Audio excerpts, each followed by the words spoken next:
2019 में जिस तरह की आंधी जो है एनडीए की आई, वो लगातार जितने भी एग्जिट पोल आए उन तमाम चीज़ों को आगे पीछे तमाम जगहों से निकलती हुई नजर आई। वहीं अगर एग्जिट पोल की बात करें तो इस तरीके के आंकड़े वहां पर भी नजर नहीं आए थे। दूसरी तरफ अगर महागठबंधन की बात करते हैं तो उनकी जिस तरह के वादे थे, जिस तरह की सुनामी की बात वो कर रहे थे, वैसा कुछ भी नजर नहीं आया। और वहीं अगर इन तमाम चीजों में कांग्रेस की बात करते हैं तो सबसे बुरा परफॉर्मेंस जो है उन्हीं का नजर आया। दूसरी तरफ जन स्वराज पार्टी, जिनकी हवा जो है इस बिहार विधानसभा चुनाव में निकल गई, क्योंकि पूरी तरीके से यहां पर प्रशांत किशोर किंग मेकर बनने वाले थे। लगातार ये कहा जा रहा था कि अब वो जो है गेम चेंजर साबित होंगे, लेकिन ऐसा कुछ भी नहीं हुआ। हमारे साथ तमाम न्यूज रूम में जो लोग आपके लिए न्यूज बनाते हैं, आपके सामने पेश करते हैं, उसे आसान बनाते हैं ताकि आप आसान शब्दों में उसे पढ़ सके, हमारे साथ ये तमाम लोग हैं। सभी लोग आज बिहार पर किस तरीके से क्या कुछ बदला, समीकरण कैसे रहे, इन तमाम चीजों को लेकर लगातार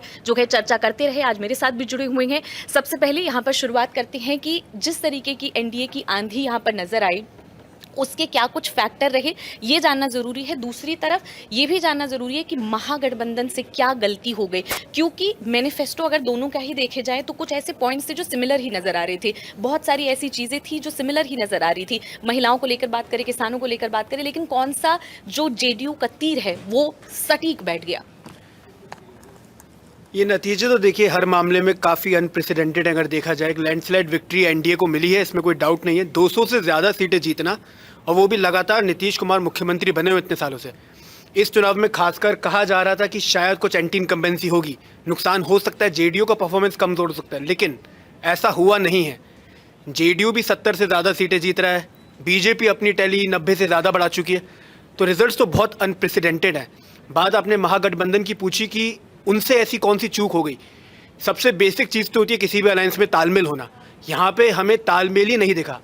जो पार्टी सीट बंटवारा तक नहीं कर पाई, कई नॉमिनेशन की डेट निकल चुकी थी, कई सीटों पे इनके कैंडिडेट्स अनाउंस नहीं हो पा रहे थे, तो फ्रेंडली कॉन्टेस्ट देखने को मिला। तो अपने आप में ये जब अलायंस का धर्म ही पूरा नहीं हो रहा तो जीतेंगे कहाँ से। तो ये तो एक बहुत बड़ा फैक्टर रहा है कि तालमेल की बहुत कमी थी। कांग्रेस कह रही थी एसआईआर का मुद्दा ज़्यादा ज़रूरी है, तेजस्वी अपने नौकरी वाले वादे पे थे, तो यहाँ पे भी एक तालमेल, यहाँ पे भी मुद्दों का भी तालमेल नहीं दिख रहा था। कोई कुछ मुद्दा उठा रहा है, कोई कुछ दूसरा मुद्दा उठा रहा है। तो ये आई थिंक बहुत बड़ा एक फैक्टर रहा है कि क्यों महागठबंधन इस इलेक्शन में हार रहा है। ये जो आपने पॉइंट उठाया यहाँ पर कि सभी के जो पॉइंटर्स थे जो वो चुनाव में उठा रहे थे, जो मुद्दे पहुंचाना जनता तक चाह रहे थे, शायद वो नहीं पहुंचे।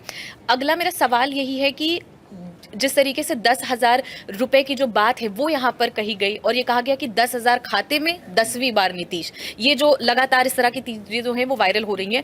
और ये जो है वो जानना जरूरी है कि महिलाओं को इस बार फोकस में रखा गया। महागठबंधन बार बार MY की बात कर रहा था, MY जो वो कह रहा था मुस्लिम यादव, वो कब महिला युवा में कन्वर्ट हो गया, ये खुद महागठबंधन नहीं समझ पाया। क्या ये फैक्टर हैं जो कहीं ना कहीं इन तमाम चीजों को, समीकरण को इन्फ्लुएंस कर गए? बिहार में जब चुनाव प्रचार चल रहा था तो हम सभी लोगों ने देखा कि महिलाओं पे फोकस था, और इस फोकस की सबसे बड़ी वजह ये थी कि इससे पहले मध्य प्रदेश हो, महाराष्ट्र हो और झारखंड हो, वहाँ पर महिलाओं के लिए जो योजनाएं चली, जो उनको कैश ट्रांसफ़र दिया गया, उनके अकाउंट्स में पैसे गए, उसका बहुत बड़ा इम्पैक्ट दिखा। और उस वजह से उन पॉलिटिकल पार्टीज़ को, महाराष्ट्र में स्पेशली बीजेपी को जो लैंडस्लाइड और महायुति को जीत मिली, वो इसी वजह से मिली। तो यहाँ भी नीतीश कुमार ने इस बात को समझा कि अगर हम बिहार के अंदर, क्योंकि ये कहा जाता है कि शराबबंदी की वजह से महिलाएं नीतीश के साथ खड़ी रहती हैं पहले भी, और अगर हम महिलाओं को ज़्यादा फोकस करते हैं तो ऐसा होगा कि हमको महिलाओं का सपोर्ट मिले। और बिहार इलेक्शन के दौरान मैंने बहुत सारे सीनियर जर्नलिस्ट को जो वहाँ रोड पे थे, ग्राउंड पे थे, लोगों से बात कर रहे थे, तो उन्होंने जब महिलाओं से पूछा कि आपको पैसे मिले, तो वो बताते हैं हमारे 10,000 रुपये आए। तो उन्होंने कहा भाई आपने क्या किया 10,000 का? किसी ने कहा मैंने 2 बकरी खरीद ली, मैं उसका जो दूध वगैरह अपना वो काम कर रही हूँ, मैंने अपने घर के कुछ काम में पैसे लगा दिए। तो जब आपने किसी महिला के अकाउंट में एक साथ 10,000 रुपये डाल दिए, तो ये एक बहुत बड़ा फैक्टर मतलब रहा बिहार के इलेक्शन में एनडीए की जीत में। एक बात तो ये, दूसरा जो मतलब इससे अगर हम आगे चलें कि एनडीए की जीत में जो कोऑर्डिनेशन था, बहुत ज़बरदस्त कोऑर्डिनेशन एनडीए का रहा। कि आप अगर देखें ग्रैंड अलायंस से अगर आप इसको कंपैरिजन करें, तो प्राइम मिनिस्टर मोदी और चीफ मिनिस्टर नीतीश कुमार ने जिस तरह इलेक्शन कैंपेन को चलाया, वैसा ग्रैंड अलायंस में महागठबंधन में बिल्कुल नहीं दिखाई दिया। वहाँ सीट, जैसा सुधांशु ने भी कहा, सीट बंटवारे की लड़ाई, आपके उनके इश्यूज़ अलग हैं, आपके इश्यूज़ अलग हैं।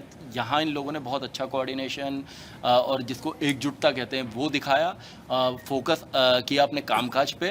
और जो आरजेडी का जिसको बीजेपी बार बार इशू बनाती है कि जंगल राज था, तेजस्वी के मदर फादर के 15 साल के शासन में बिहार में कोई काम नहीं हुआ, बहुत बड़े पैमाने पर पलायन हुआ, बिहार का आदमी बाहर जा रहा है काम करने के लिए, इन सारी चीज़ों को इशू बनाया। और ये सारे एक जो स्ट्रेटेजी थी कि जंगल राज पे हमको हमला करना है, इनको घेरना है, और हमारे पास अपना चीफ मिनिस्टर का सॉलिड फेस है। इनके वहाँ बहुत लड़ाई के बाद चीफ मिनिस्टर का फेस अनाउंस हुआ है। सारी एक जिसको कहते हैं ना स्ट्रेटेजी बना के इलेक्शन लड़ा एनडीए ने, और इस वजह से इतनी बड़ी जीत आज एनडीए को बिहार के इलेक्शन में नसीब हुई। रणनीति के बाद आपने उठाई तो रणनीतिकार पर सवाल महागठबंधन के भी होगा। आरजेडी के रणनीतिकार रहे संजय यादव, उन पर डिस्कशन होना, अब मुझे लगता है कि अभी हम यहाँ डिस्कशन कर रहे हैं, उससे पहले पार्टी के बीच में डिस्कशन चालू हो गया होगा कि क्या उनकी रणनीति रही। और दूसरी तरफ अमित शाह की रणनीति को लेकर तेज प्रताप खुद उनकी तारीफ कर रहे हैं कि आप बहुत बढ़िया, उन्होंने रणनीति बनाई, सभी लोग उसको फॉलो करते रहे, और उसी जो फॉलोइंग, उसी पर ये जीत जो है बहुत बढ़िया रही। दूसरी तरफ महागठबंधन ने कहा था कि हर घर से वो एक व्यक्ति को नौकरी देने का काम करेंगे, जो बार बार ये कहा जा रहा था, विश्लेषक कह रहे थे कि ये बहुत बड़ी आंधी ला सकता है। हालांकि अमित शाह ने उसकी भी खिल्ली उड़ा दी थी और कहा था कि इतना बजट कहाँ है, आप सैलरी कहाँ से देंगे। ये तमाम चीजें हुई, लेकिन उसके बावजूद उन्होंने वायदे बहुत अच्छे किए थे। फिर ये तमाम चीजें, रणनीति जैसे इन्होंने बोला कि पीछे रह गई। इसके अलावा आरजेडी में तेजस्वी यादव खुद सीएम फेस बनने के लिए तैयार थे। मुकेश सहनी की अगर बात करें, वो डिप्टी सीएम का पद मांग रहे थे, लेकिन वीआईपी जो पार्टी है खाता तक नहीं खोल पाई। ये खुद उनकी पार्टी के लिए, पूरे महागठबंधन के लिए कितना शर्मनाक है। देखिए, वादों की बात करें तो 2019 में आपको याद होगा कि 2019 के लोकसभा चुनाव से पहले बीजेपी ने किसान सम्मान निधि का ऐलान किया था, 2000 रुपये महीने। उसके बाद राहुल गांधी आए थे, वो बोले थे हम 7200 रुपये महिलाओं को देंगे। लेकिन महिलाओं का एक चीज़ देखा जाता है कि जब, या किसी को भी जब कोई पैसा मिलने लगता किसी सरकार से, तो फिर उसके बाद में उनको वो ज़्यादा दिखता है या वो नहीं। दूसरी बात है, आप सत्ता में थे, फिर उस 2019 से 24 बीता, अब इन्होंने जो है नीतीश कुमार के 10,000 खातों में जा चुके हैं लोगों के। मैं कहीं पे मतलब अदर यूट्यूब चैनल्स के ग्राउंड रिपोर्ट्स देख रहा था, तो उसमें एक महिला थी, उसके गांव में 12 महिलाओं को जीविका दीदी के तहत 10,000 रुपये मिले थे। 12 में से 8 को मिले थे, 4 को नहीं मिले थे। जो महिला थी जो बात कर रही थी, उसको पैसे नहीं मिले थे, और उससे पूछा गया कि आपको गुस्सा है उन 8 महिलाओं से या फिर आप खुश हैं। तो उस महिला ने बोला नहीं, हमको नीतीश कुमार पे भरोसा है, हमको भी मिलेगा, हमको मिले या नहीं मिले, उनको 8 को मिला। तो मतलब हम गाँव में एक तरीके से देखते हैं, जैसे मैं भी बस्ती से आता हूँ, तो छोटा सा मतलब शहर है, तो वहाँ पे हम देखते हैं अगर किसी के घर में कुछ चला जाता है तो दूसरा जलने लगता है उससे, लेकिन वहाँ पे ऐसा नहीं था। और एक ग्रामीण महिला थी, तो उससे पूछा गया कि क्या करेंगे अगर आपको 10, दूसरी से पूछा गया कि आप क्या करेंगे, 10,000 आपको मिल जाएंगे, तो किसी ने कहा हम बकरी खरीदेंगे। एक महिला थी, उसने बर्गर और छोटा सा मतलब स्टॉल लगा लिया था। तो महिलाओं के मन में गया कि नीतीश कुमार और ये जो पीएम मोदी हैं, ये हमको सशक्त बनाना चाहते हैं। और एक और इसमें बड़ा फैक्टर है कि पहले चरण में महिलाओं का वोट फीसदी 8% अधिक रहा है पुरुषों की अपेक्षा, दूसरे चरण में 10% अधिक रहा है। तो और नीतीश कुमार की या मोदी जी की कोई भी योजनाएं हैं वो महिला केंद्रित होती हैं, सभी लगभग महिलाओं के नाम पे ही होती हैं, मैक्सिमम योजनाएं इनकी जो हैं। तो इन सब चीज़ों का फ़ायदा बीजेपी को और एनडीए गठबंधन को मिलता गया। दूसरी बात, रही बात मुकेश सहनी की, वो खाली डिप्टी सीएम पद मान रहे थे। अभी मैं उनका स्टेटमेंट सुन रहा था, कहते चुनाव में हार जीत रहती है, और बहुत हल्के टाइप के बयान दे रहे थे। और एनडीए में जब सीट बंटवारा हुआ, उनकी कोई भी लड़ाई बाहर नहीं है, ऐसा नहीं खटास नहीं था उनके अंदर। और सिर्फ ये यही नहीं, बात हाँ, सभी जगहों पर दिखती है। जब हमने देखा कि चिराग को जो सीटें दी गई, और उसके बाद में टीवी पे खबर चली कि नीतीश नाराज हैं, कुछ सीटें उनसे ले ली भी गई जहाँ पे उन्होंने सिंबल बांट दिए थे, लेकिन फिर भी चिराग जो कि नीतीश के साथ सहज नहीं रहते हैं, उन्होंने भी कहा नहीं, हम सब मिलकर सुलझा लेंगे। लेकिन महागठबंधन में आज तक ऑफिशियली पता ही नहीं है कि कौन सा दल कितनी सीटों पर चुनाव लड़ रहा था। ये आधिकारिक तौर पर नहीं पता है, अभी तक उन्होंने ऐलान नहीं किया है कि कौन सी पार्टी कितनी सीटों पर लड़ रही है। कुछ सीटों पे 2 लोग लड़ रहे हैं तो उसको फ्रेंडली फाइट का नाम दे दिया। अब गठबंधन में फ्रेंडली फाइट क्या होता है, कोई एक ही होता है, तो काफ़ी कन्फ्यूज़न था। दूसरी बात, एक वोट ट्रांसफ़र होता है, मुझे लगता है तेजस्वी यादव का वोट उनको मिल गया, लेकिन बाकी जो दल थे वो ट्रांसफ़र नहीं हुआ, जिसका जैसा बना वैसे। और एक चीज़, इतनी बड़ी जीत है, इसमें साफ ओबीसी वोट यादवों को छोड़ के पूरा लग रहा है ऐसा कि ट्रांसफ़र हो गया। एबीसी वोट एक तरफा मिल गया।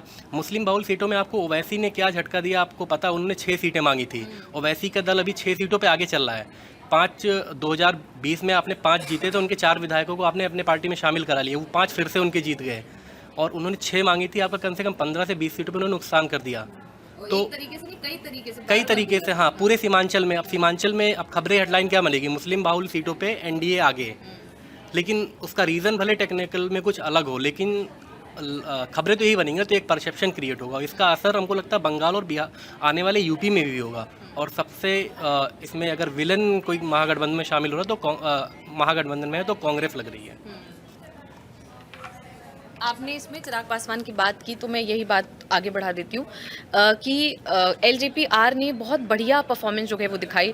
वो सीटें दी गई जिस पर बीजेपी को खुद भी विश्वास नहीं था कि जीत हासिल होगी और उन सीटों पर बीजेपी का परफॉर्मेंस कोई बहुत बढ़िया नहीं रहता था।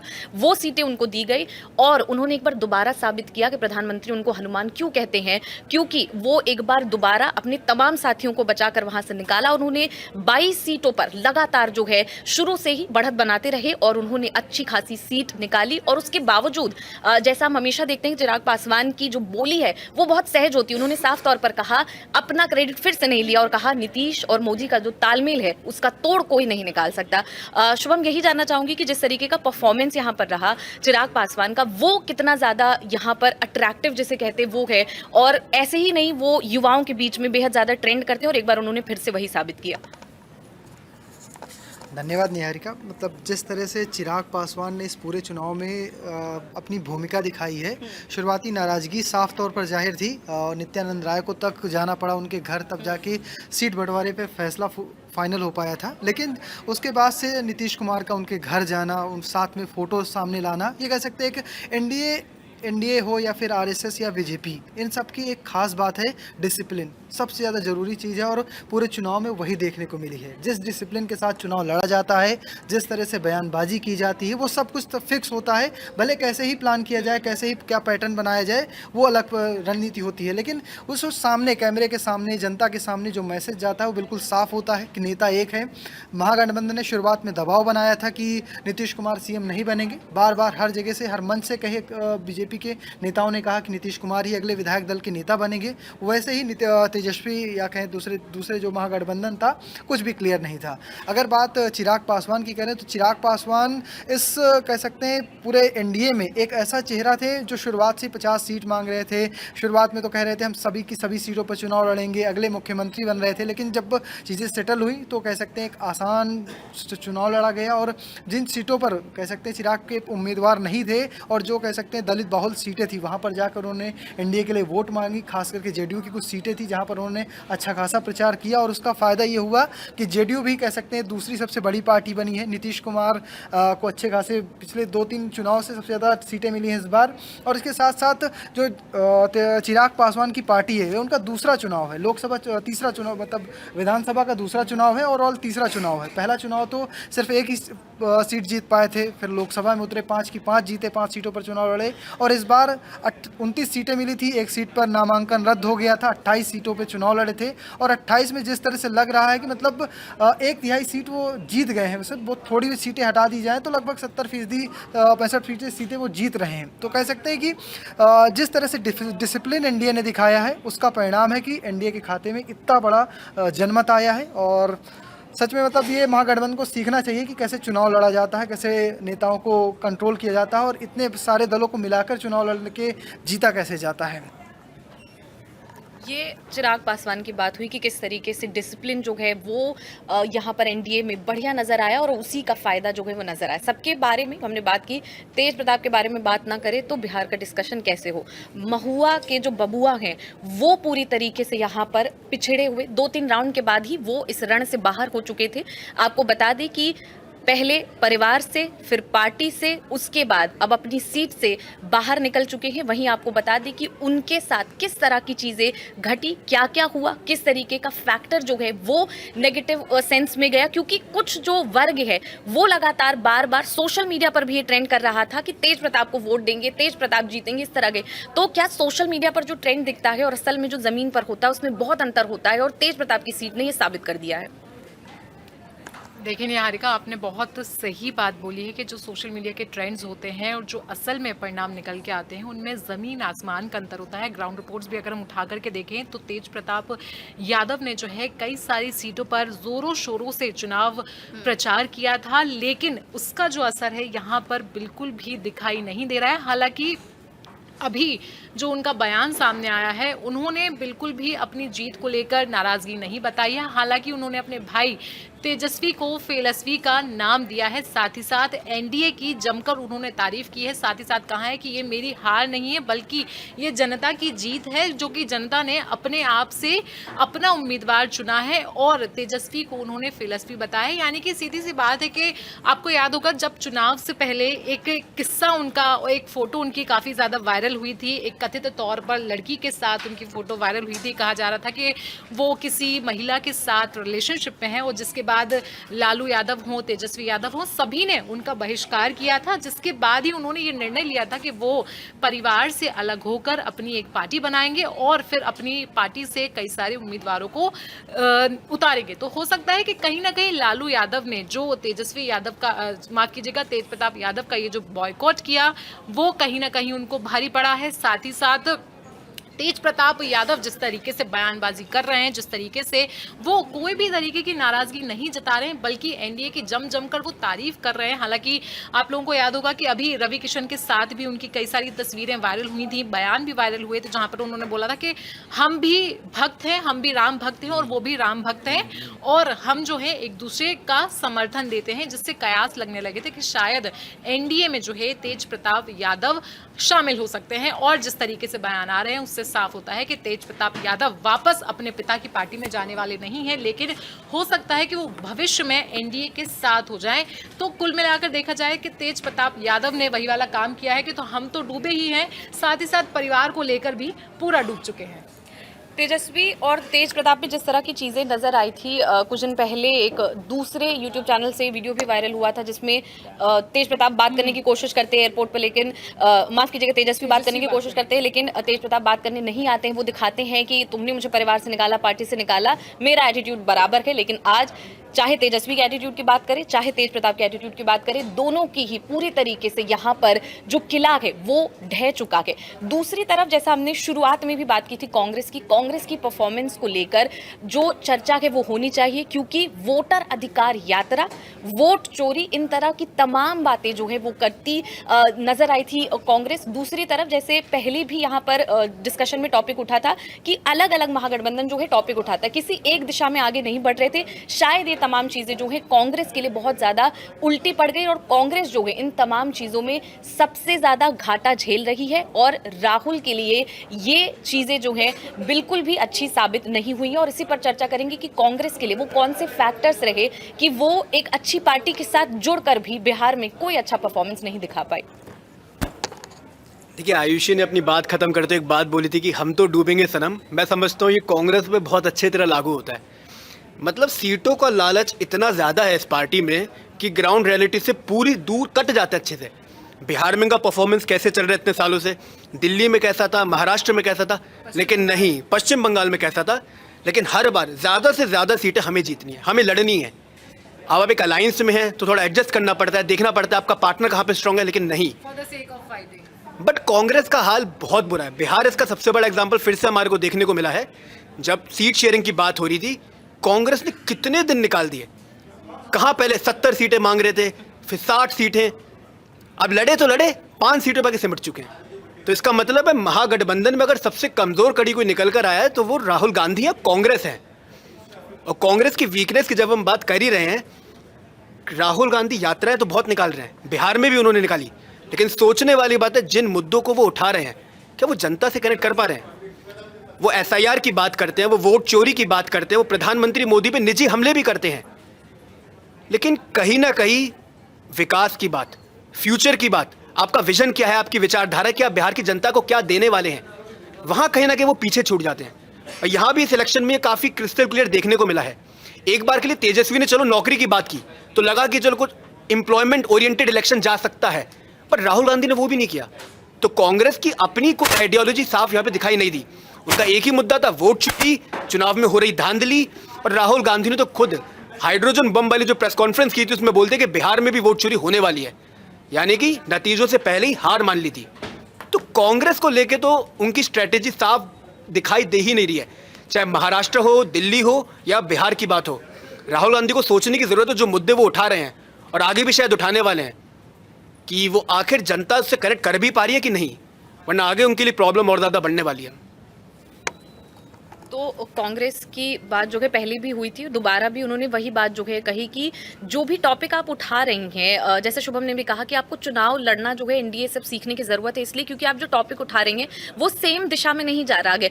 आप एक गठबंधन में हैं, आपको डिसिप्लिन, आपको एक फॉलोइंग जो है वो फॉलो करनी है, उसके अकॉर्डिंग ही चलना। अगर आप गठबंधन में लड़ रहे हैं, सेपरेट पार्टी की अपनी विचारधारा की अलग बात है, लेकिन जब आप किसी गठबंधन में हैं तो आपको ये सोचना है, समझना है कि किस तरीके से चीज़ें आगे बढ़ रही हैं, जो भी यहाँ पर नेता है वो किस तरीके की बातें बोल रहे हैं। क्योंकि आज जब चिराग पासवान से भी बात की गई थी तो उन्होंने बार बार यही बात बोली थी कि एनडीए ये ध्यान रखती है कि जब वो रैलियों में उतरे तो अपनी जुबान पर किस तरीके से कंट्रोल रखना है, क्या कुछ बोलना है। ये हालांकि छोटे नेता जो अलग अलग जगहों पर, उनकी बात हम नहीं करते क्योंकि वो कभी कभार अनर्गल बातें कर देते हैं, लेकिन जो बड़े नेता हैं वो ये कोशिश करते हैं कि जहां भी जाए वहां पर ढंग की बातें करें और जो भी बोल रहे हैं वो सटीक जनता तक पहुंचना चाहिए। क्योंकि यहाँ पर पीएम मोदी की मां को लेकर इस तरह की कई बातें जो है इस बिहार इलेक्शन में उठाई गई थी बार बार, और उसका बहुत बड़ा मुद्दा जो है वो भी बनाया गया था। और उस वक्त भी ये कहा जा रहा था कि एनडीए के पक्ष में ये तमाम चीजें जो हैं वो यहाँ पर पूरी तरीके से पलटती हुई नजर आएंगी। तो ये जो बयानबाजी है इसको लेकर आयुषी आप क्या कहना चाहती है? क्योंकि यहाँ पर क्या ये जो बयान है, जो वायदे हैं और जो मन से चीजें कही जाती हैं, क्या वो जनता तक पहुंचती है या फिर धरातल पर जो चीजें हो रही है, जैसे 10,000 की बात हुई कि सीधे उनके खातों में थे, इसलिए वो पूरी तरीके से बीजेपी के पक्ष में चीजें गई, एनडीए के पक्ष में चीजें गई? देखिए निहारिका, जो सुधांशु ने बात कही है कि जनता से जुड़ना, चाहे आप ज़मीनी स्तर पर जुड़े या फिर रैलियों में जाकर जुड़े या फिर वीडियो कॉल, मतलब तमाम तरीके हैं जनता से जुड़ने के, वो एक बहुत ज़्यादा ज़रूरी है। और बिहार चुनाव में एनडीए की बढ़त के पीछे एक बहुत बड़ा फैक्टर हम लोग यहाँ पे जो डिस्कशन में मिस कर रहे हैं वो छठ पूजा है, जो कि दिल्ली से, यहाँ से दिल्ली की यमुना को लेकर कई सारे वायदे किए गए थे। लोकसभा इलेक्शन में हालांकि बीजेपी बहुमत पार नहीं कर पाई थी, लेकिन सत्ता में एनडीए आया था। उसके बाद उन लोगों ने उससे सबक लिया, जिसके बाद दिल्ली विधानसभा चुनावों में बीजेपी ने जो है अच्छा खासा प्रदर्शन किया और उससे भी ज़्यादा सीख करके जो है ये लोग बिहार चुनाव में उतरे हैं। तो जो शुभम ने बात कही थी कि डिसिप्लिन बीजेपी हो, आरएसएस हो या फिर एनडीए हो, उसमें मस्ट है। भले ही कोई भी गठबंधन हो, लेकिन बीजेपी की जो आला कमान है उनका डिसिप्लिन जो है वो टॉप लेवल है। वहीं अगर छठ पूजा की बात की जाए तो हाल ही में छठ पूजा और दिवाली का पर्व जो है वो गुजरा है और पूरा दिल्ली में जो जितने बिहार वासी रहते हैं उनसे कहीं ना कहीं हम अगर कनेक्ट, दिल्ली की सीएम रेखा सरकार ने जो है कनेक्ट करने का ट्राई किया, अलग अलग तमाम छठ घाट बनाए गए। वहीं बिहार में भी हमने देखा कि छठ पूजा को लेकर कितने तमाम तरीके के इंतजामात किए गए थे ताकि इसे लोग जो है आराम से छठ पूजा को मना सके। तो अगर इसी के उलट अगर हम राहुल गांधी को देखें या फिर कांग्रेस के राज्य वाली सरकारों को देखें तो वहां पर हमें इस तरीके की चीजें नहीं देखने को मिलती है। एग्जाम्पल के लिए करवा चौथ जब गुजरा था तो सीएम रेखा ने कितना बड़ा आयोजन कराया था। वहीं अगर नीतीश कुमार हो तो वो रमज़ान के महीने में कितने जगह जो है वो रोज़ा जब तोड़ते हैं उन लोगों से मिलने जाते हैं। तो इस तरीके का कनेक्ट जो है वो बनाए रखते हैं। वहीं राहुल गांधी कभी हाइड्रोजन बम लाते हुए दिखाई देंगे, कभी वो जंजीर से बात करते हुए दिखाई देंगे, तो कभी तालाब में उतर के मछली पकड़ते हुए दिखाई देंगे। हालांकि कोशिश उनकी रहती है, लेकिन मुझे लगता नहीं है कि वो ज़मीनी स्तर पर उतना कामयाब हो पा रहे हैं जितना एनडीए, जेडीयू और बीजेपी कर पा रही है। इसमें मैं एक पॉइंट ऐड करूंगा, मतलब हम बात कर रहे हैं कि सुधांशु की बात की जनता से कनेक्ट नहीं पर कांग्रेस के साथ बिहार में सबसे बड़ी समस्या है कि उनके पास कार्यकर्ता ही नहीं है, उनके पास संगठन नहीं है, तो कैसे जनता के साथ कनेक्ट करेंगे। उनके खुद के नेता अभी निखिल कुमार जी हैं, उनका चुनाव परिणाम के बाद अब बयान आया कि जिस तरह से हमारे पास कार्यकर्ता नहीं है, जिस तरह से संगठन नहीं है, हम इतना बड़ा चुनाव कैसे लड़ सकते हैं। सीटें मांग लेना अलग बात होती है कि हमारे साथ मुस्लिम है, हमारे साथ दलित वोट बैंक है, लेकिन आपके कार्यकर्ता नहीं है, आपके पास बूथ पे कार्यकर्ता नहीं है कि ये पहचान नहीं कर सकते हैं कि अगर वोट को सही पड़ रही है या गलत पड़ रही है। अगर बूथ पर आपका एजेंट हो तो 90% समस्या वहीं खत्म हो जाती है कि सही सही आदमी ने वोट डाला है या नहीं डाला है। तो ऐसी तमाम सारी समस्याएं कांग्रेस के सामने। कांग्रेस अगर संगठन बनाए, संगठन बनाकर चुनाव लड़े तो ऐसे शायद ही परिणाम आए कि चौंकाने वाले परिणाम हो। लोकसभा के चुनाव अलग बात थी, लेकिन विधानसभा अलग होने वाले। अभी यूपी में खास करके सरपंच के चुनाव होने वाले, प्रधानी के। एक वोट गलत पड़ जाए तो बताना, मतलब सच ये है, इसमें ना किसी हाइड्रोजन बम की ज़रूरत पड़ेगी, ना किसी की ज़रूरत पड़ेगी। एक वोट गलत नहीं पड़ेगी। मोहल्ले मोहल्ले वाले को पता है कि कौन किसका घर का है, कौन किसके मतलब परिवार से ताल्लुक़ रखता है और कितने दिन बाद बाहर से वापस आया है। तो हर चीज़ पता होती है, बस उसके लिए आपका संगठन होना बेहद ज़रूरी है। और एक बात ऐड करना चाहूँगा, मतलब असदुद्दीन ओवैसी की पार्टी ने, AIM ने अभी मज़े लिए हैं कांग्रेस के। उसने कहा कि हम सीमांचल में 15 सीट कांग्रेस की वजह से हारे हैं। अगर कांग्रेस वहाँ चुनाव नहीं लड़ती तो हम 25 सीटों पर आगे होते और मोदी के NDA को पीछे कर रहे होते। मतलब ऐसे समय आ चुका है जहां कांग्रेस को मतलब ताने मारे जा रहे हैं कि हम कांग्रेस की वजह से हारे हैं, और कुछ दिन बाद देखना RJD भी यही कहेगी चुनाव हमने कांग्रेस की वजह से हारा है। वही वाली चीज़ है ना कि कांग्रेस की आप बदकिस्मती देखिए कि जो देश की सबसे पुरानी और सबसे पहली पार्टी जो है, जहां पर जब देश आज़ाद हुआ, जिस पार्टी के प्रधानमंत्री सबसे प्रथम जो है देश को मिले, उसी पार्टी को आज ये नसीहतें मिल रही हैं कि आपको चुनाव लड़ना पहले सीखना होगा, उसके बाद आपको चुनाव मैदान में उतरना पड़ेगा। ओवैसी की बात हो रही थी तो और चर्चा आगे बढ़ा देते हैं इसको कि एक टीवी चैनल से बातचीत में ओवैसी ने कहा था कि जब सीमांचल में पूरी ताकत से लड़ेंगे तो तब कहना मत कि मम्मी मम्मी चॉकलेट छीन ली। वही हो गया यहाँ पर कि सीमांचल में पूरी ताकत से चुनाव लड़ी और उस वक्त उनको विश्वास था कि वो पूरी ताकत झोंकेंगे तो ये होगा, और वही उन्होंने करके दिखाया। क्या कुछ फैक्टर AIMIM के पक्ष में काम कर गए और क्या RJD से अलग रहना ही उनके लिए अच्छा साबित हो गया? बिहार के चुनाव नतीजों में दो लोगों की चर्चा सबसे ज़्यादा है, JDU, BJP, RJD, ये तो बहुत बड़ी पॉलिटिकल पार्टीज हैं। एक ओवैसी, दूसरे चिराग पासवान। चिराग पासवान तो फिर भी बिहार के हैं, उनके फादर इतने बड़े पॉलिटिशियन रहे, कई बार मंत्री रहे, बहुत बड़े नाम रहे उनके फादर। ओवैसी को तो बिहार में कोई नहीं जानता था। ओवैसी ने इनको कई बार लेटर लिखा, रिक्वेस्ट की कि भाई मैं सिर्फ 6 सीटें मांग रहा हूँ, 5 सीटें मैं पिछली बार जीत चुका था 2020 में, आप मुझे 1 सीट फालतू 6 सीट दे दो और इतनी सीटें मैं जीत सकता हूँ। इन्होंने ओवैसी से बात करना भी मुनासिब नहीं समझा कि हम ओवैसी से एक बार आके मिलके बात कर लें। और ये पूरे इलेक्शन में मैंने जितनी सोशल मीडिया पे रील्स देखी या मैं जितनी मुस्लिम कम्युनिटी स्पेसिफिकली मैं बात करूं, उन्होंने इस सवाल को बिहार में उठाया, मुस्लिम यूथ ने भी उठाया कि भाई हम RJD और कांग्रेस को वोट देने को तैयार हैं, हम महागठबंधन को वोट देने को तैयार हैं, लेकिन हमारे नेता को क्या आप 6 सीट नहीं दे सकते हो? हम 5 सीट पिछली बार जीते, हम आपसे 1 सीट एक्स्ट्रा मांग रहे हैं, अपना हक और हिस्सेदारी मांग रहे हैं। 18% हमारी पॉपुलेशन बिहार में, आप हमको 6 सीटें देने को तैयार नहीं हो। इसके बाद एक बड़ा, सबसे पहले आपने ओवैसी की रिक्वेस्ट को रिजेक्ट कर दिया। आपने कहते ना भाई हम इनसे बात नहीं करते। उन्होंने आपको कई खत लिखे, कई बार रिक्वेस्ट की कि भाई आप हमको ग्रैंड अलायंस में शामिल कर लो, हमें भी इलेक्शन लड़ने का मौका चाहिए। आपने बात नहीं मानी। दूसरा एक बहुत बड़ा टर्निंग पॉइंट आया जब तेजस्वी यादव ने इलेक्शन के दौरान एक पॉडकास्ट में ओवैसी को एक्सट्रीमिस्ट बोल दिया। उसके बाद ओवैसी इतने भयंकर फायर हुए हैं, इतने भयंकर फायर होते हुए मैंने ओवैसी को कभी नहीं देखा कि उन्होंने अपना जो टेम्पर था वो लूज़ कर दिया। ओवैसी ने कई इलेक्शन रैलीज में जिसके वीडियोज हैं, उन्होंने कहा कि मतलब हम किसी भी कीमत पर तेजस्वी यादव तुमको बिहार का चीफ मिनिस्टर नहीं बनने देंगे, क्योंकि मैं अगर चेहरे पे दाढ़ी रखता हूँ, मैं सिर पर टोपी पहनता हूँ, मैं नमाज पढ़ता हूँ, तो तुम मुझे एक्सट्रीमिस्ट बोलोगे? तुम्हें एक्सट्रीमिस्ट का मतलब पता है कि एक्सट्रीमिस्ट क्या होता है? और इसके बाद पूरी मुस्लिम कम्युनिटी में देखिए, ये 30 साल पुराना या 40 साल पुराना, 50 साल पुराना वक्त नहीं है कि जब आप एक बात कहेंगे और वो टीवी पर आएगी और वो तब ट्रांसमिट होगी और वो फिर 2 दिन बाद अखबार आपके हाथ में आएगा और तब आपको पता चलेगा। सोशल मीडिया का वक्त है, दुनिया लाइव कर रही है, इंस्टाग्राम, फेसबुक के पेजेस पे, यूट्यूब पे और व्हाट्सएप पे हज़ारों रील्स चल रही हैं। ऐसे वक्त में आपने जब उनको एक्सट्रीमिस्ट कहा तो ओवैसी तो बोलते अच्छा है, पढ़े लिखे आदमी है, उन्होंने इसको बहुत ज़बरदस्त इशू पूरे सीमांचल की रैली में बनाया कि भाई मेरे जो अटायर है, जैसे मैं कपड़े पहनता हूँ या मैं जो जैसा मैं दिखता हूँ, उसको आप एक्सट्रीमिस्ट कह रहे हो, तो ये आपके लिए मुस्लिम कम्युनिटी के मन में इस तरह की आप इज्जत करते हो और अब हम आपको चीफ मिनिस्टर नहीं बनने देंगे। पहले आपने मुझे सीटें नहीं दी, फिर आपने मुझे और मेरी कम्युनिटी को डिफेम करने की कोशिश की, और आज आप देखिए इलेक्शन रिजल्ट में पूरे सीमांचल के अंदर कई सीट्स पर ओवैसी की इतनी ताकत नहीं है, लेकिन उससे ज़्यादा वो कई सीट्स पर अच्छे खासे वोट लेकर आए। तो ये थोड़ा सा ना जो कांग्रेस और जो महागठबंधन और जो अपोजिशन की पार्टीज है, इन्होंने ऐसा ही सेम आप लोगों को याद होगा 2024 के इलेक्शन में किया था। इनको कई बार रिक्वेस्ट की गई कि भाई ओवैसी को भी ले लो अपने ग्रैंड अलायंस में, एक सीट तो हैदराबाद की जीतते ही हैं, एक आध कोई और सीट और दे दो ना जी, हम ओवैसी को साथ नहीं रखेंगे। और उसके बाद उससे पहले जब 2022 का यूपी का इलेक्शन हुआ तब भी कहा था ओवैसी को साथ रख लो, ओवैसी को साथ नहीं रखेंगे।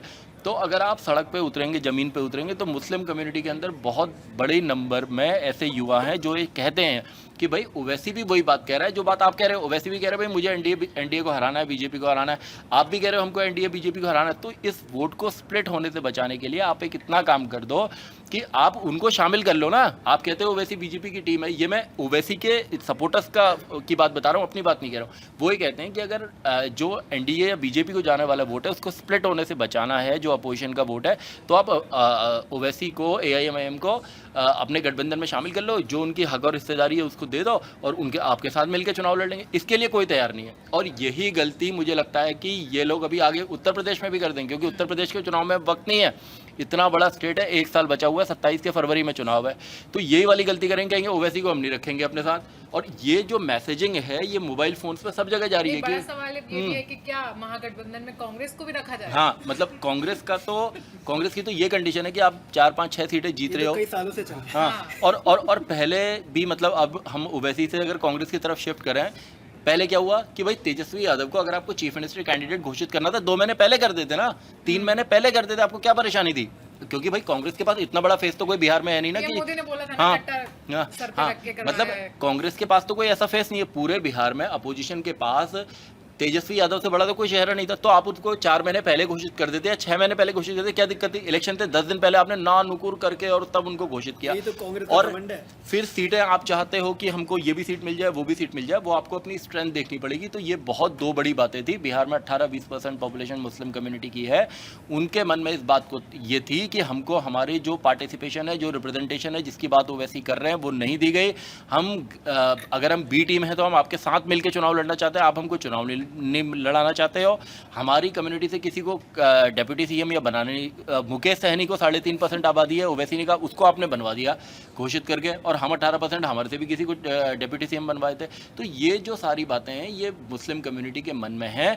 और इसके अलावा जो कांग्रेस का फैक्टर है, ये आने वाले दिनों में, जैसे अभी आप देखो कि 5-6 महीने के अंदर 5 बड़े स्टेट्स में इलेक्शन होने हैं। इसमें केरला का इलेक्शन है, असम का इलेक्शन है, वेस्ट बंगाल का इलेक्शन है, तमिलनाडु का इलेक्शन है और पुडुचेरी का इलेक्शन है। ये पुडुचेरी छोड़ के 4 ये बड़े स्टेट्स हैं। तो वहाँ भी इस तरह की बातें होंगी कि भाई ग्रैंड अलायंस में ओवैसी को भी रखो भाई। तो फिर अपोजिशन की जो बात है, तो ये जो चीज़ें हैं। और दूसरा फैक्टर है कांग्रेस की, भाई कांग्रेस परफॉर्म नहीं कर पा रही, कांग्रेस लीड नहीं कर पा रही। 2024 के पार्लियामेंट्री इलेक्शन में हालांकि अच्छा परफॉर्मेंस किया, लेकिन उसके बाद देखो हरियाणा हार गए, जीता हुआ इलेक्शन हरियाणा हार गए, महाराष्ट्र में बुरी गत हो गई, दिल्ली में तो आप अपना तो खत्म थे, 0-0 थे, आम आदमी पार्टी बाहर हो गई, और अब बिहार में भी ये हो गया और बहुत ख़राब परफॉर्मेंस रही। तो ये बहुत सारे सवाल पूरी अपोजिशन यूनिटी के सामने हैं कि अब अपोजिशन को लीड कौन करेगा, बिहार बंगाल के चुनाव में कौन करेगा, और उसके बाद यूपी के चुनाव में वहाँ लीड कौन करेगा। क्योंकि जैसा मैसेज बिहार से आया है उसमें उत्तर प्रदेश में मुझे नहीं लगता अखिलेश यादव बहुत ज़्यादा भाव कांग्रेस को देंगे, और दिल्ली के इलेक्शन में वो खुलकर आम आदमी पार्टी के सपोर्ट कर चुके हैं कांग्रेस के खिलाफ जाकर। तो बहुत सारी चीज़ें, और अपोजिशन के लिए बहुत बड़ा मैसेज है कि भाई जब बीजेपी लगातार इलेक्शन जीत रही है और आप वोट चोरी, एसआईआर और तमाम इश्यूज ला रहे हो, लेकिन लोग उनको एक्सेप्ट नहीं कर रहे हैं। अब जन स्वराज की बात जो है वो करना ज़रूरी है, क्योंकि जिस तरीके से प्रशांत किशोर ने अपने आप को प्रेजेंट किया था, अरविंद केजरीवाल से कंपैरिजन हो रहा था कि बिहार की काया पलट करेंगे, गेम चेंजर बनेंगे, किंग मेकर बनेंगे, और जैसे नामांकन पास आया उन्होंने कह दिया मैं किसी सीट से चुनाव ही नहीं लड़ूंगा, क्योंकि मेरी पूरी पार्टी ये तय करेगी कि क्या कुछ करना है। क्या ये वहीं से ग्राफ गिरना शुरू हो गया? और क्योंकि बाकी जितनी भी सीटें हैं उनमें किसी भी सीट पर ऐसा नहीं हुआ कि उनकी पार्टी के कैंडिडेट नज़दीक भी आ पाए हों, सभी जगहों पर बहुत खराब जो है प्रदर्शन रहा। अब जो डिस्कशन में बहुत छोटे छोटे यहाँ पर कॉमेंट्स रखेंगे क्योंकि डिस्कशन बहुत लंबा हो गया। देखिए, जन स्वराज के जो चीफ है प्रशांत किशोर, उनको लेकर 2 चीज़ें हैं। रणनीतिकार होना अलग बात है और चुनाव लड़ना अलग बात है। आप इसके बाद में ममता बनर्जी के साथ हैं, शायद ममता 2026 में चुनाव है, जीत जाए चुनाव या जो भी होगा, लेकिन वहाँ पे ममता का परफॉर्मेंस अच्छा होगा। यहाँ पे जन स्वराज का परफॉर्मेंस क्या रहा? गिन के 10-12 सीटें भी नहीं, यहाँ पे 2nd नंबर पे हैं। ठीक है, उनका मोकामा सीट पे उन्होंने एक धानुक समाज के व्यक्ति को टिकट दिया, जिसके चलते दुलार चंद यादव की बाद में हत्या भी हुई, जो काफ़ी चर्चित रहा, वो भी गैंगस्टर ही थे। वहाँ पे कहा जाता है मोकामा में 25 से 30 हज़ार धानुक वोट हैं, और जो उनका कैंडिडेट है प्रशांत किशोर का वो 15-17 हज़ार वोट पाया है। तो ऐसा तो है नहीं 15-17 हज़ार पूरा एक ही समाज का पाया होगा, तो अपने समाज का आधा वोट भी नहीं पाया। ठीक है, तो पढ़ाई लिखाई दवाई मतलब ये सब कुछ तो प्रशांत किशोर बात कर रहे थे, लेकिन ग्राउंड पे उसका कुछ नहीं था। रैलियों में भीड़ आती थी, और एक चीज़ उनके बारे में आम है, ऑफ द कैमरा लोग कहते हैं कि उनके एम्प्लॉयज़ होते हैं, वो कार्यकर्ता नहीं होते हैं ज़्यादातर, मतलब जो खुद से जाएं। तो प्रशांत किशोर को लेकर यही था। दूसरी बात में कई जगहों पे चर्चा मतलब कांग्रेस को लेकर जो थी कि कांग्रेस का भविष्य अब क्या है। अभी बंगाल में है, ममता बनर्जी आपको बंगाल में शायद घुसने ना दे। 2024 में हुआ, एक भी सीट नहीं दी कांग्रेस को, 2 सीट मांग रहे थे, बहरामपुर और मुर्शिदाबाद, नहीं मालदा उत्तर, वहाँ पे उनको नहीं दिया, और अंत में अधीर रंजन अलग से लड़े, अधीर रंजन चुनाव हार गए, और फिर उसके बाद में कांग्रेस को 0 सीट मिली। और आने वाले विधानसभा चुनाव में कांग्रेस किस मुंह से बार्गेन करेगी जो है बंगाल में, ममता से किस मुंह से मांगेगी, और ममता को इंडिया गठबंधन का नेता बनाने की मांग हो रही है। अभी इसका नेता कौन है इंडिया अलायंस का, कुछ नहीं पता है। सोनिया गांधी की तबीयत खराब है तो वो स्वस्थ है नहीं, राहुल गांधी का नतीजे आ रहे हैं कहाँ पता नहीं है, मतलब आधिकारिक तौर पर किसी को नहीं पता है। तो आने वाला यूपी चुनाव है, आप कांग्रेस को मान लो 100 सीटें भी, इमरान मसूद या जो उनके प्रदेश अध्यक्ष हैं 150 सीटों की मांग करते हैं। 150 सीटों पे आपके पास उम्मीदवार हैं, और उन 150 सीटों पे जो आप बोल रहे हैं उनके सभी बूथों पे आपके बूथ एजेंट हैं नहीं है उत्तर प्रदेश में। तो मतलब कांग्रेस हमको लगता है आगे आने वाले समय में जब तक 1-2 चुनाव जीत ना जाए तब तक उसी पे खाली चर्चा होती रहेगी राजनीति में। अब बीजेपी और एनडीए भी भूल जाइए, क्योंकि कांग्रेस एक वॉक ओवर देखिए हम नहीं लड़ पा रहे हैं, और वो जहाँ पे सत्ता में भी सहयोगी दलों के साथ, वहाँ पे अब तमिलनाडु ले लीजिए, डीएमके उनको कोई भाव नहीं दे रही है। जम्मू कश्मीर में उमर अब्दुल्ला ने आपको सरकार में लिया ही नहीं, या एक होता है कर्टसी होता है कि हम आपको मनाए नहीं, आप आ जाइए, एक मंत्री पद जो भी है, कांग्रेस ने एक बार मना कर दिया, बोला ठीक है तुम बाहर ही रहो। हिमाचल में उनका जिस तरह से चल रहा है सबको पता है। कर्नाटक में हर एक हफ्ते या 10 दिन पे एक कोई DK शिव कुमार खेमे का विधायक या सिद्धारमैया खेमे का विधायक आके बोल देता है सीएम बदलने वाला है।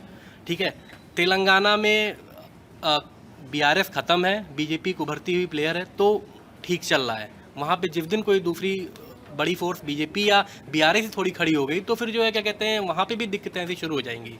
तो अब आने वाले समय में चर्चा कांग्रेस पे होगी और उसका नेता कौन है, क्योंकि राहुल को पूरी एक्सेप्टेंस नहीं है अब कांग्रेस में। उनके जो मुद्दे हैं वोट चोरी या आप ये सोचो कि राहुल ने वोटर अधिकार यात्रा निकाली, उसके बाद तेजस्वी को दूसरी यात्रा निकालनी पड़ी, और उन्हीं रूट्स पे निकाली गई उन्होंने। तो उन्होंने अपने मुद्दे, उन्होंने अपनी यात्रा में तेजस्वी ने वोट चोरी का जिक्र ही नहीं किया, खाली अपने मुद्दे जिक्र किए। तो कांग्रेस को लेकर अब आने वाले समय में इसी पे चर्चा होने वाली है। शुभम, ये बात आगे बढ़ाना चाहेंगे? कांग्रेस पे तो बहुत लंबी चौड़ी हमने बातचीत कर ली है। कांग्रेस का हाल सच में बहुत ख़राब है, खास करके जो बात की कि उनके नेताओं में डिसिप्लिन नहीं है। जिस तरह से वहाँ पर कृष्णा अल्लवरुर थे जो प्रभारी थे, उन पर आरोप लगा दिए गए कि पैसे लेकर टिकट बांटे गए। पटना एयरपोर्ट के सामने उनके कार्यकर्ता आपस में मारपीट कर डालते हैं, तमाम तरह की खबरें निकल कर सामने आई। तो ये सब चीज़ें जब तक बंद नहीं होंगी, बूथ पर एजेंट नहीं होंगे, हर गाँव में हर मोहल्ले में नेता नहीं होंगे, या फिर आपका कार्यकर्ता नहीं होगा, तब तक किसी भी स्टेट में या कहीं किसी भी जगह पर चुनाव जीतना बहुत मुश्किल है। और कांग्रेस या कहीं भाजपा जो चुनाव जीतती है वो कहती है ना हर बूथ पर बूथ अपना होगा, ऐसे ना स्लोगन निकालती है, बूथ के एजेंट तैयार करती है और उनके फोटोज़ और वीडियो सामने लाए जाते हैं तो दिखाता है कि वो बूथ पर भी लड़ाई लड़ रही है, बूथ पर भी अच्छी खासी मजबूती के साथ वो सामने वाली पार्टियों को टक्कर देती है। रही बात आरजेडी की, अगला चुनाव आरजेडी ने इस बार जो चुनाव लड़ा उसने जो मैक्सिमम सीटें हैं अपने पास रखी हैं। हार जरूर गई है, लेकिन अगर आरजेडी अकेले चुनाव लड़ती, हो सकता है कांग्रेस की जगह ओवैसी के साथ जाती तो जो एक मुस्लिम और साथ में यादव समीकरण है वो और ज़्यादा हार्ड होता और शायद उसमें ज़्यादा फ़ायदा हो जाता। मुझे तो इस नतीजे के बाद यही लगता है। देखिए, एक पॉइंट मैं ऐड करना चाहूँगी। जनसुराज पार्टी की बात चल रही थी और उन्होंने बोला कि रणनीतिकार और पॉलिटिशियन होने में काफ़ी ज़्यादा अंतर है। तो आपने कई बार सुना होगा जो सिविल सर्विसेज की तैयारियां करते हैं तो वो उनके पढ़ाए हुए बच्चे सिविल सर्विस निकाल देते हैं लेकिन वो खुद नहीं निकाल पाते हैं। तो इसका बेस्ट एग्जांपल जो है वो पीके हैं कि उनकी रणनीति से पीएम मोदी चुनाव जीत जाते हैं, वहाँ पर ममता बनर्जी जीत जाती हैं, लेकिन वो खुद यहाँ पर आज चुनाव नहीं जीत पा रहे हैं। और ये चीज़ उनको समझना बहुत ज़रूरी है। और शायद अब वो जो उन्होंने चुनावी रणनीतिकार से संन्यास लिया था, शायद उन्हें अपना वो जो प्रोफाइल है वो फिर से उसमें उनको जाना पड़े, क्योंकि वो चुनाव पॉलिटिशियन नहीं बन पा रहे, उनकी पार्टी बिल्कुल भी कहीं जीत ही नहीं पाई है। तो प्रशांत किशोर हो गए, तेज प्रताप हो गए, इन लोगों की इस चुनाव में बहुत ज़्यादा खिल्ली जो है वो उड़ती हुई नजर आए। जैसे आयुषी ने बोला कि वापस उस पोस्ट पर भी जाने में अब घबराहट जो है वो होगी, क्योंकि रणनीति अपने लिए भी वो नहीं बना पाए और सिर्फ अकेले के दम पर पूरी पार्टी को खड़ा करना बहुत मुश्किल है। और उन्होंने अपना ही चेहरा पीछे खींच लिया था, जिसके बाद ये तमाम चीज़ें जो हैं उल्टा जो फैक्टर जिसे कहते हैं वो साबित हो गए। आखिरी जो डिस्कशन है वो यहाँ पर आखिरी कमेंट लूंगी कि इमोशनल फैक्टर जो है इस चुनाव में, पूरे बिहार चुनाव में खूब चर्चा हुई, चाहे वो छठी मैया के अपमान की बात हो या फिर प्रधानमंत्री की मां के अपमान की बात हो। प्रधानमंत्री पर सीधे कुछ यहाँ पर जो है कटाक्ष जो है वो करने की बात हो, उसको लेकर कई सारे नेताओं ने पहले भी कहा था कि आप भले ही प्रधानमंत्री और नीतीश पर ये कटाक्ष कर रही हैं, लेकिन उसका खामियाजा आपको भुगतना पड़ेगा। क्या ये इमोशनल फैक्टर जो है वो नेगेटिव पूरी तरीके से साबित हुए? एक देखिए, समझने वाली बात यह कि जब कभी लैंडस्लाइड विक्ट्री होती है, 2/3 से ज़्यादा बहुमत, तो सिर्फ उस इलेक्शन रिजल्ट को जातियों तक बांध के नहीं देखना चाहिए। अगर 200 से ज़्यादा सीटें एनडीए जीत रही है, हर क्षेत्र में अच्छा कर रही है, इसका मतलब ये जातीय समीकरण टूटे हैं। और जब जातीय समीकरण टूटते हैं, इसका मतलब है दूसरे फैक्टर्स भी असरदार रहे। इससे पहले आप बोले मैं बोल दूं कि बिहार के लोग बहुत इमोशनल हैं। नहीं, सही बात है, मैं मानता हूं। और इसी वजह से प्रधानमंत्री मोदी क्यों 24/7 पॉलिटिशियन है। उन्हें ये बात पता थी कि बिहार की जनता इमोशनल है, वो ऐसे फैक्टर समझेगी। छठ का समय चल रहा था, राहुल गांधी ने स्टेटमेंट दी थी कि मोदी जी नाच देंगे, ड्रामा करेंगे आके। 1 मिनट नहीं लगा, मोदी ने अगली रैली की और जाति बोले छठी मैया का अपमान कर दिया।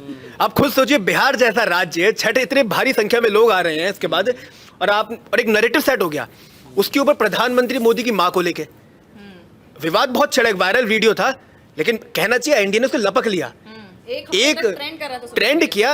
एक मां का अपमान आपने पूरी बिहार की जनता की महिलाओं से जोड़ दिया कि मां का अपमान बर्दाश्त नहीं करेंगे।